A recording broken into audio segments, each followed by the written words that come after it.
ચોગડો તમારી સામે છે દોસ્તો. નીચેનામાંથી કયું રાજ્ય ગણ રાજ્ય કહેવાતું હતું? મગધ, કૌશલ, વત્સ કે પછી વૈશાલી?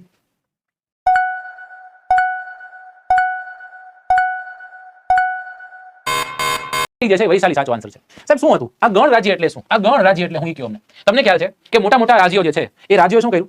એ રાજ્યોએ સત્તા પ્રાપ્તિ ની એક ભૂખ જાગે છે એટલે નજદીકનો જે વિસ્તાર છે કોન્કર કરતા ગયા, ગમે ત્યારે છાપામાર કરે અને એ વિસ્તારને પોતાના હસ્તગત લઈ લેતા.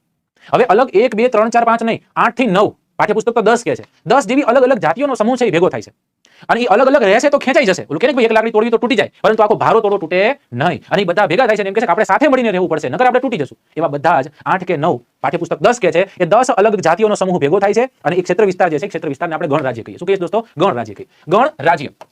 ગણ એટલે શું થાય? ગણ એટલે આમ જોઈએ તો સમૂહ થાય, બરાબર? અલગ અલગ સમૂહો છે એ સમૂહ ભેગા થાય છે.